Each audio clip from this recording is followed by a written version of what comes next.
Hi guys. Hello my farms. Hello my village people. How y'all doing? Hi. Jesus. I don't know. I know we've missed. How many village meetings have we missed? Two, three. How many? People should see. I'm trying to bribe you people. Share your ego is not creative like this. Hi tribes people, hello village men and women. See, I carry you people in my heart wherever I go. So if I don't show up here, know that eh, some like the reason is very valid. But I'm here today and I've had a very dramatic morning and all that, and I just know say now my villagers, like my tribesmen, they will like want to hear about this. So they just brought light. you know my battery is low. I was just thinking, like, can this battery, I want to plug my phone more than fix. Just thinking, can this battery cover today's episode? So quick one, I don't want to waste your time here. I just want to come and say something. So you people should put your hands together for your igwe. Your igwe is finally doing big girl things, making big girl adult moves, trying to set up something. There's just always something going on. Your igwe is always trying to do this, that. And everything is going to fall into perspective, and as usual I'm going to carry you guys with me. But I just decided to come and share a bit of my experience here, which is something that it happens, you probably know it, but I just like a sounding board, like resound it again. I remember when I just got into university newly, and when you get into university, you'll be introduced to nails, lashes, all those things. And for some reason, I don't know where to make I owe that salon girl, but I owe am. And the salon is very close to my house, right? Like, now the road where I go past go my lodge, or the where I was staying at the time with my sister as a fresher. And ever since I started owing that salon, that girl, I will pass a longer route. Now, not because I was not dodging her because I didn't want to pay her money, but at the reason I'm like, how I want carry show face? Like, how do I want to show face? Like, you're owing somebody, you don't have money, you've not paid this person. How do you want to show face? Like, I don't have a right to show face. Okay, maybe when I have the money, I will come. And one day, when I thought that she was not open, she wasn't around, I say, make I pass. And she shout, Anita! Because that's my English name, in case you all don't know. Your Igwe has English name that I'm trying to keep silent. But and she's like, why am I not saying that? I was like, hey, I'm so sorry. I was like, I'm so sorry. Just I don't have the money, and I'm just, but my daddy hasn't sent money. I'm just waiting for my daddy to send money. When my daddy sends money, I'm going to pay you. I was just explaining. So and she's like, no, you got it all right. She explained to me, no, you got it all wrong. And she goes and she says that when you are owing somebody, don't hide. Because when you are hiding, it makes it uncomfortable, and the person now interprets it as you maybe having malicious intent, or maybe not wanting to pay, or maybe you want to abscond.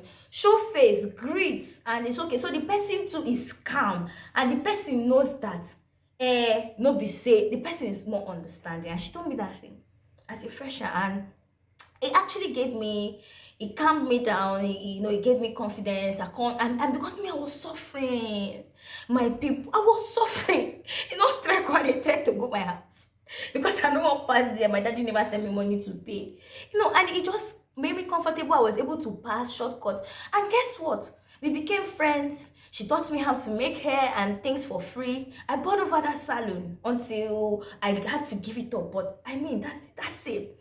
Coming forward to this morning and recent happenings in my life. So there's something that I'm trying to do, and I've put people together to tell them this is what I want to do. And everybody just has the place where they fall in and things that they would do. But this particular person, very talented, good at what they do, but there's always a first time to everything. And I tell this person, okay, this is your part, this is what you have to do, get back to me with this. And okay, first they don't pass, we agree that to come at a certain day. Oh, I'm sorry, I've not done it that way. But when they call, the person they pick my call. I send messages, nothing until this morning.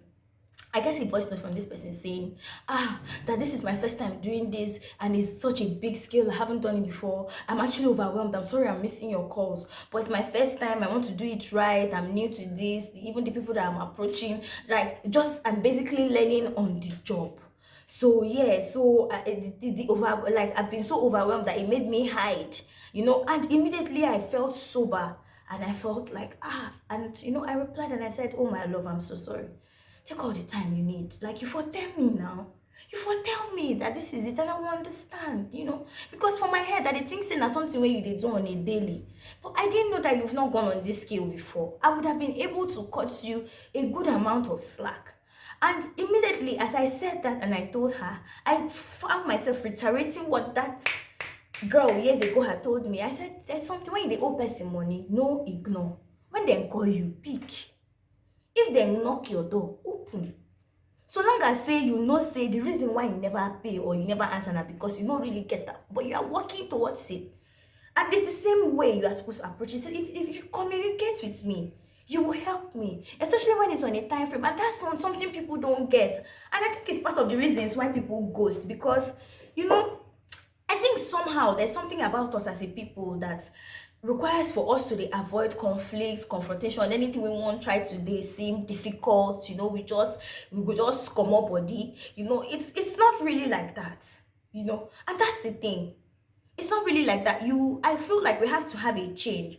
And I repeat, I need the advice person. I'm not coming here to, I don't have a right to tell you what to do and what not to do. I just suggest, and coupled with what me I did notice in my life, like, I think going forward, we should be able to leave room for confrontation, and people shouldn't be scared of it. People shouldn't be.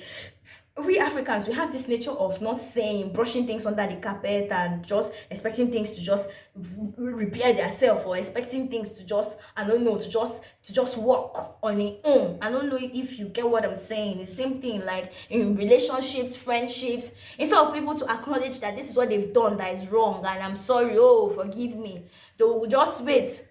They don't go talk anything. So that with time, the problem go evaporate. Then I'll come start from on and stop. That's not how it works. Being evasive will not solve anything. If anything, when you communicate at every step of the way, oh, the money what they expect didn't come, oh, can you give me some time? You help the other person that is planning with your money to plan. The same thing, if you're doing business with somebody and you're feeling constraints and you communicate, like I told, it's if the person not say they won't get plan B, they will have ample time to plan for plan B.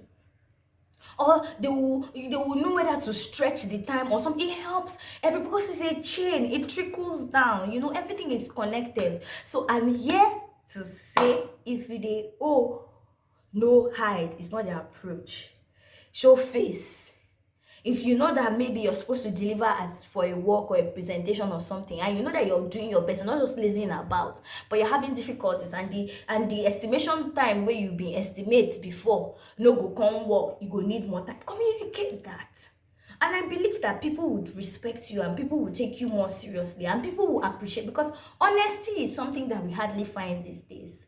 And honesty is not that I don't lie. Honesty, it's something that has to do with, you have to get to a certain level with yourself, because honesty, you practice it with yourself. It starts from you telling yourself the truth. This is it, this is my conscience. Then you relay it, and it helps so that you feel breathe well. So that you feel breathe well. So that you feel enter somewhere well. So that you feel laugh. If you want to laugh, you laugh well. If you want to, you just do it well. If you just be hiding from somebody you're owing money, then you just manage. Only you and your Jesus know how you manage get money to attend this your neighbor wedding. Then the person where they owe money will come see you for the wedding. Come say, oh, so you have money, they come wedding, you have money to pay transport. They will not know that you didn't have. Who knows? Maybe you patch, you hitched a ride with a neighbor. Who knows whether the slave where you slay now your clothes from 10 Christmases ago. But because you're dodging, that person will understand. That person will see you and feel like you have the means to redeem yourself. You not just want one, because there are people like that. There are people like that that will just see you. This person have money, so they want to collect. And you have money, so they want to collect. They don't really get need though. You get money, might just collect them. What is this thing? Then they will not stay on their own and assume which money is small money to you, which money is big money to you, which one that you are supposed to collect back, which one. And the thing, and it's as if to be good looking is a crime. Then they'll come and say, you good looking person, like when a fine man or fine woman like you, this chickly money, now you beg it. Really? Well, I'm gonna stop here, my people, and I will come to next week's village meeting, please. I want us to be doing this thing without breaks in time. I don't want to forget my voice. I don't want you to forget my face. If you've watched up to this point, if you've not subscribed, again, boss. If you don't subscribe, I'm gonna come for you. So please subscribe and don't forget, we are big on kindness. Whatever you are doing, be kind and chop. What's on chop? Kekefia, in solidarity with the people in Bayelsa State and the outskirts of River State that are going through flood. You know, it's not really easy. In case you've not noticed, your Igwe is a Bayelsan. I'm a Nimbe girl. Nimbe Togo. That's me. And it breaks my heart because I also have family there that are going through it. The food is expensive. Normal thing we could just buy with me, normal 100, 200 has gone into 700, 800, and it's just saddening. It's disheartening, and while we will try our best to see the things that we can do to put in place to, you know, help the situation, we should just remember the people of Bayelsa and River State and Lokoja and Adamawa and some other places. Just remember these people in your prayers, and in solidarity to the happenings, make we chop KKFI until I come your way next week for another video, because I missed it. It's here. The way I'm feeling is like, let me hug my phone and kills it. Thank you. Because I miss you people, like I miss you people, like I wish I could just, as you're watching, reach into the screen and just hug you. But whew, for now, we could just manage to all we get. Bye bye.